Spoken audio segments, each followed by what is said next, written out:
YouTube and on Facebook again. So I'll just repeat it really quick to those that didn't hear. What is this? We have Amit again from Rosenthal Logistics. If you need any shipping services or 3PL locations in the US or Canada, let us know. Today we're going to talk about where you should ship your inventory. You should ship it to a 3PL. You should ship it to your house, to Amazon, hold some inventory in China. We'll talk about different strategies that Amit have and I have from both perspectives, from logistic guy and the seller. And another topic is about cargo insurance. And I'm sorry. Go ahead, Amit, again. Yeah, so previous 2 episodes we had last week and 2 weeks ago. So we talked a lot about shipping prices and transit time, all affected, of course, by the backlog and the congestion in Los Angeles port. So just a quick overview on that. Things plus or minus remain the same. Los Angeles, even though the U.S. ministry say that for now on shift gonna be 24/7 at Los Angeles port, still there is a major congestion. I can tell you from data that we have that basically shipping line stays outside of port around 13 days. We have some vessels sits outside of port more than 20 days. About shipping price, plus minus remain the same. Air freight increase a bit. Today is about $12 to $13 per kilo. And sea freight remain plus or minus the same, so no big difference in that area. Okay. Moving on to the shipping. So I had a discussion with you earlier about a friend of us need shipping to Amazon and to a 3PL or private address. So I had a discussion with you. What's the advantage or disadvantage to ship to 3PL compared to shipping to private address? So I will put my perspective here, all right? So, and you will give your perspective from your seller side, and let's see who win this debate. So what I advise to our friend here, that is, generally speaking, normally I would advise to any seller not to ship to private address. The main reason for that is that when you ship to private address, the only option to ship, rather by air or rather by sea, is use UPS Ground as a service provider in the US for the final delivery. And FedEx. Actually, I did it with FedEx, UPS. Yeah, and UPS or FedEx. Right, it's the delivery. same. It's the same, but the main point here that when you use FedEx or UPS, your shipping quote is based on kilogram, all right? Minimum chargeable weight per carton should be at least 10 kilo, all right? So if you have, let's say, I don't know, 100 cartons, so your shipping cost will be based on 1,000 kilogram at least, all right? Let's say your carton weight is 15 kilogram, so 15 kilogram multiple 100 gonna be 1,500 kilo, all right? Compare to if you're gonna ship it by regular sea using truck delivery, then the shipping quote based on CBM, cubic meter. You can have the same quote, 1,500 kilogram, but it can be maybe 2 CBM or 3 CBM. The rate per CBM. I got truck delivery before in a private address. So it's complex. It's complex, Tomer, because you have to use lift gate truck. Always the price is higher than regular truck. Okay, and yeah, there is a lot of truckers or trucking company that do not enter into a citizen area. So the delivery is much complex. And this is the reason why we normally suggest clients not to ship goods to private address, but to ship it at least to a 3PL warehouse that have a dock which can unload the goods easily, all right? Okay. The main reason, again, is to save cost, because if you're going to start now quoting 1,500 kilogram, let's say you're going to have $3 or $4 per kilo for the sea freight, so general cost can be around $5,000, all right? But if you're going to compare it to the 3 CBM or even 4 CBM, the volume, all right, the volume of the goods can be 3 to 4 CBM, and you multiply, let's say, by 500, even $600 per CBM.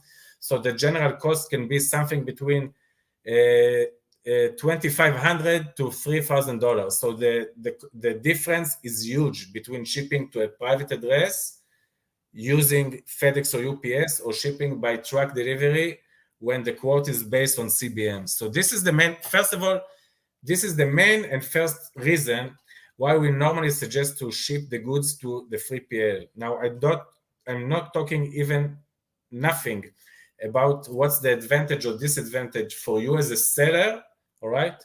Shipping to your private address, then maybe you can add more information about this point. But from a freight forwarder point of view, I would definitely recommend that if you have any other option or alternative, ship to a 3PL or to FBA center if possible. What about shipping times? Is that going to increase the time frame as well if you ship to private address rather than to? No, it's gonna be again. The same? It can have a difference, but relative, it's gonna be the same. The main reason for that is the rate. Money.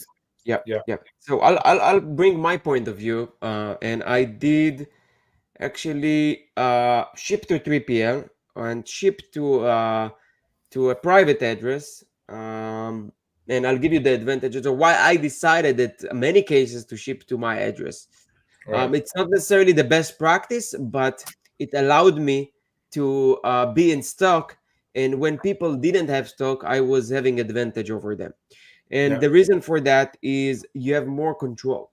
When you have 3PL, you had another layer of complications, or another layer of work and communication that you have to do with someone else that's not necessarily going to do it as fast as you. Now, of course, if you're a slow moving person and you're kind of lazy, maybe it's better to do the 3PL.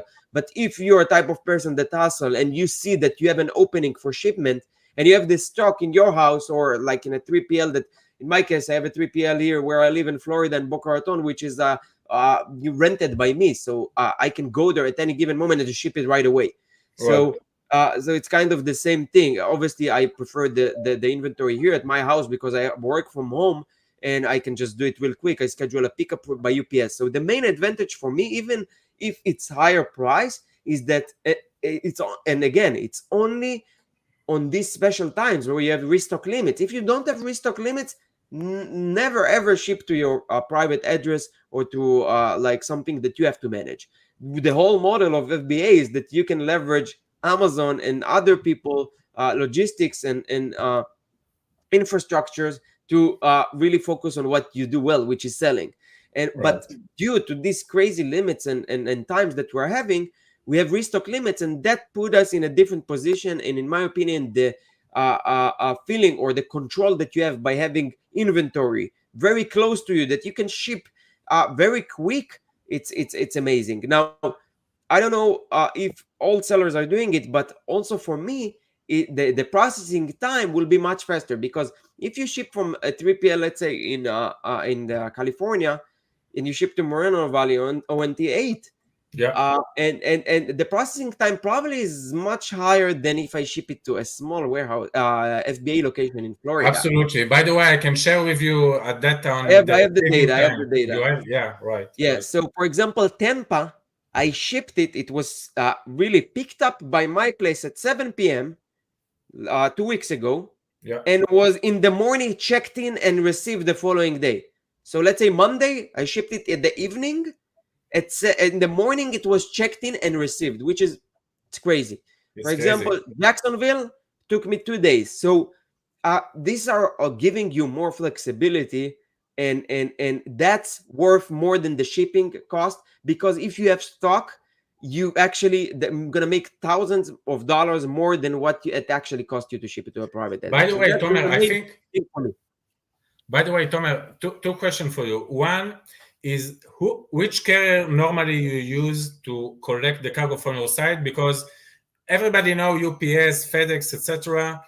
I had the discussion 2 days ago with one of my biggest clients about Uber Freight. I'm not sure if you tried Uber Freight before or not, but I believe everybody will be happy to hear about Uber service in this regard.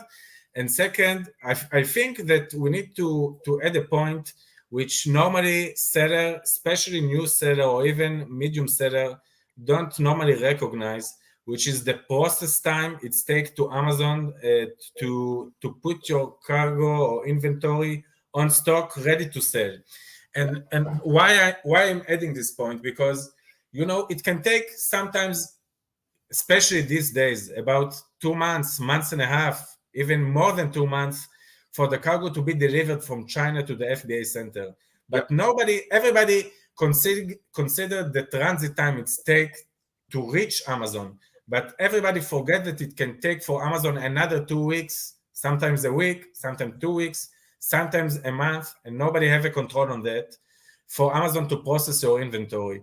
So everybody need to recognize that when they ship goods to FBA center, you have to take at least another 2 weeks for Amazon to put your inventory in process ready to ship. This is absolutely critical, because everybody said, wow, I reach Amazon 2 days or a week before my inventory finished. But hey, But Amazon yeah, didn't process your goods already. So yeah.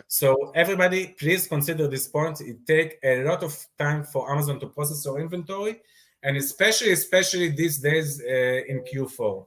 Yeah, so if you want an access to some data with the allocations and their processing times based on previous or other sellers' information, let me know in the comment section. This is something that we can provide, and this is a strategic thing that you can take and have an advantage over all the other sellers that just ship to 28 lakhs, all the California locations, which are super packed and busy, and most likely the processing time there will be much slower than a location here in Florida or Missouri or whatever. So Right. that's something that I utilize as part of my strategy to give me advantage. And for example, like a few weeks ago, I'm sorry, I got your call and it cut what I wanted to say. So um, I forgot what I wanted to say. Yeah, let's Go move ahead. forward. Yeah, blackout. Tomer. It's Yeah, happened. let's move on. So basically, yeah, just ship. I have this in mind. Oh, I remember what I wanted to say. So I lost the bestseller badge, and I wasn't really upset or worried because I didn't really have enough stock, or I had a little stock, but not enough to really support having the bestseller badge, or not trying to fight for it. Because when you try to fight back and get the bestseller badge, you usually have to do lightning deals, reduce the price, and have much higher sales velocity in in favor of the profits. So I didn't really fight back. I tried a little for a day or two, and then I said, you know what? I don't even have enough stock, so why should I even fight and get the bestseller badge? And what happened is that these guys that got the bestseller badge and did ton of giveaways ran out of stock, and immediately I got the bestseller badge just without an effort or uh, you know uh, enough work. So take all of these things in mind. It's a 360 for sellers. It's not just the price of shipping. You have to really look at the 360, the overall picture for your business, Right. and have, connect all the dots together and take some risks. It's all about risk management. I think also, Tomer, shipping, a lot of things can go wrong during transportation, and things need to recognize that seller need to adjust themselves based on situation. So even though you have strategy when the goods are at China, the strategy can change during transportation till the goods arrive to Amazon, to a private warehouse, to a private address, or wherever. So always keep in mind that you need to adjust yourself based on the current situation and forget about what you used to think. Always try to move forward. Yep, I agree 100%. Let's talk about insurance. So I can tell you from my perspective that Right. 90% of my shippings are not insured. I don't know Right. if I'm like lucky that I didn't have issues, thanks God, knocking on wood, or I it was a stupid move. I don't know what I'm doing. Like, sometimes you don't know what you don't know. And we want to hear from your end. You have a lot of data and information. First of all, I would like to know from all insured shippings that you guys had, how many actually had issues? If you can give some data, like percentage wise, how many had issues, and had their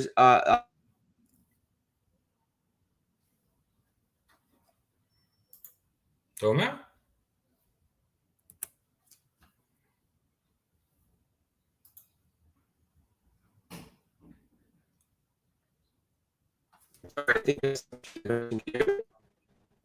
Tomer? Yeah, can you hear me? Yeah, please. Okay, so it looks like there was some issue here with the connection. Let Did you me hear me check about my. the statistics and the percentage? Yeah. All right, Okay. so let me try this one.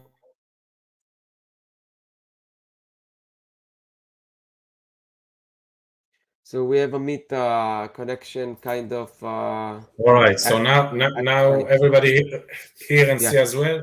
All yeah, right, yeah. We can hear back. so first of all, I will try to explain something. All right, insurance, in my opinion, is a must. All right, but the reason I say it, it's because personally only, all right, I like to sleep well at night, meaning I don't want to have any kind of, I don't know, disaster that I could avoid just to save a bit of money. All right, so first of all let's talk about insurance. What does it mean? How much it costs? And then we talk about some data, what can happen, and so on. All right. So basically, Tomer, insurance cost is about 0.35% from the goods value, with minimum of $40. All right. So if you Okay. have goods that the goods is $10,000, all right, for example, so the shipping, so the insurance cost will be $40 only. All right. So think about yourself. Does it worth to have insurance to add $40 for $10,000 value of goods? In my Okay. opinion, yeah. All right. Yeah, with this pricing. So you're kind of unique in that space. I worked with a lot of Chinese forwarders. No one offered those kind of rates. It always was much more expensive than what you're saying, and that's why I never did it. If it was like that, and I tried because I know you for quite some long time now, in the Amazon space, we talked about it. But you told me, are you insuring your goods and stuff like that? And you were I was surprised when you told me your pricing, and I back then tried and asked for Yeah. theirs, and if they do it, and they didn't for that price. So that's by itself, it's a big advantage that you guys offer, because it's really put the sellers at no risk. Now I know Well, it's no. all nice and good, but what actually happened when there is a claim? How it actually All works right. practically? So before that, I think you add super important point which you didn't even want to discuss about, but you put it outside. So you said that you wanted to insure your cargo with a Chinese forwarder. All right. So let's take an example, and this is something that I really hope everybody will listen to me. All right. Let's say, for example, that you're gonna insure your cargo with a Chinese company. Now, for example, there's gonna be a damage. All right. What is the chance? You tell me, Tomer, with a lot of experience. All right. What is the chance that you're gonna be able to claim in Chinese insurance company? Honestly, zero. All right. You have no leverage. Right. So first of all, it's important to know that when you use a freight forwarder or you add insurance to your cargo, think about with whom you're making the insurance. All right. The chances, and again, the chances that you're gonna insure your cargo with a Chinese company or insurance company, and eventually you will have a claim and you will have any leverage on the Chinese company, is almost zero. So in this regard, think about with whom you're shipping your goods with. All right. Now, regarding the insurance, normally, all right, basically, we have to consider something, and I don't want to take any, let's say, responsible from my side as a freight forwarder, as the owner of a freight forwarder company, but I want to explain something. Any freight forwarder in the world eventually is a logistics coordinator. All right. What do I mean by that? is eventually that, let's say, Tomer, you have, let's say, 100 cartons at your supplier at China, all right? You need the goods now at Miami, okay? The logistics chain from your supplier to your warehouse eventually relates to a Chinese trucking company that pick up the goods from your side, from your supplier, and bring it to our warehouse. Our dedicated team in China loading your goods to the container, port authority loading the container into vessel going by sea with high sea, you know, from China to US, unload the goods at port authority in Miami, trucking company at Miami. So there is a lot of chain handling the A lot of goods links in the chain. all right? So eventually any freight forwarder is a coordinator, okay? So me as the owner of a freight forwarder company, I don't even touch your even one carton from point A to point Z, all right? There is a lot of other people and other services that handle your goods. Yeah, I'm coordinating it, but I'm not touching the goods itself. So everybody need to consider that there is a high chance, all right, for something to happen during the transportation, okay? Now, what does it mean something happened? We had a lot of accidents the last year with containers drop off from vessel during transportation at sea, all right? We have other accidents just now with Zim as a carrier. That vessel was burned and there was a fire on cabin, all right? On shore of Canada or offshore of Canada, all right? So Okay. I hope it's not mine. yeah, many incidents that can happen. I can share with you a lot of YouTube videos about ports taking a container from a vessel and crash it totally, all right, at port. Yeah, that would be cool to see if you can share later in the group, in our Facebook I will group. That show would you. be awesome. I will share video for sure. So again, everybody need to consider there is a chance something can happen.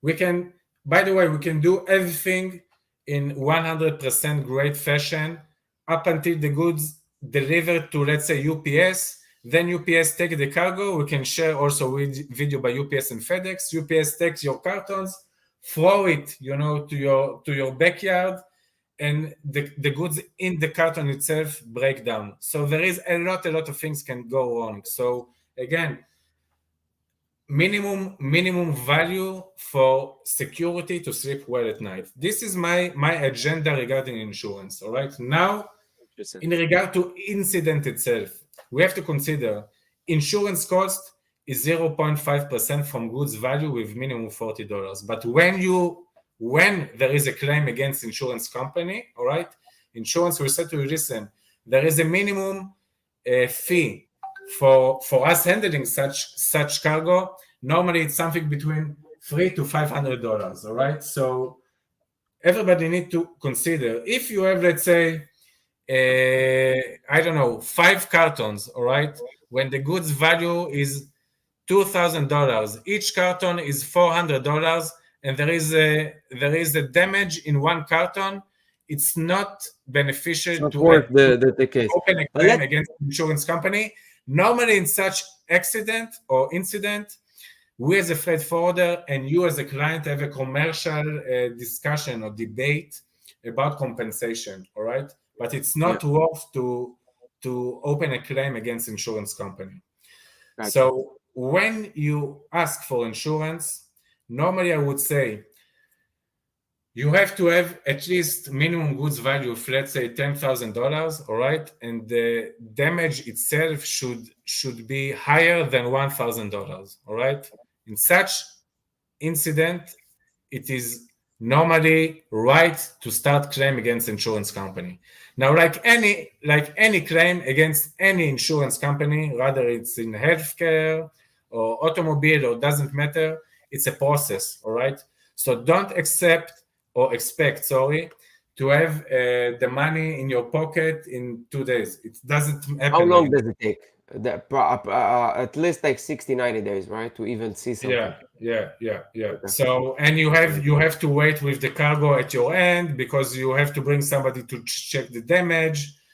It's a It's long always like that process. with insurance companies. For example, I just came back from Israel, as you know, and while I was there, and I saw you a few times, I got the COVID just before the flight. So in Yeah, my health insurance policy, I had this covered. So for every day, it's like $50 or something, and I was supposed to get like $5,000 or $6,000 compensation for yeah, all these 2 weeks in the hospital, like the test, whatever. And like they're really legging their legs and stretching the process, just making you tired, so you kind of let go for some funds that you deserve to get, just because right. it takes so long. So that's one of their strategies, and that's okay. So it's good to set expectations. If something happened, don't really build on it. So if you're tight with money and you think that you're gonna lose and you're gonna get your money that quick, it's not gonna work like that. So Right, but Tomer, don't forget, all right? If you're gonna ship now 40 high cube container, all right, or let's say you're gonna ship 20 or 30 CBM, and the goods value is 15, 30, 15, 70, 80, $100,000, all right? And let's take for consideration that the container will fall off from the vessel to sea, then you will kiss, sorry about the term, you will kiss my ass about doing the insurance, all right? So you yeah, of course. always need to think about when you need to operate insurance, what is your goods value, and then take a decision by that, all right? I don't want to say all the time add insurance. Think about your goods value. Think about the chance that things go wrong, how much you're going to want to, let's say, take on yourself the goods value, and how much you're going to want to start open a claim against insurance company. The process is long, is sometimes even misery, all right? We as a freight forwarder, we cannot sell insurance. We ask for insurance company, and we work with insurance companies. So it's not our side doing the insurance, all right?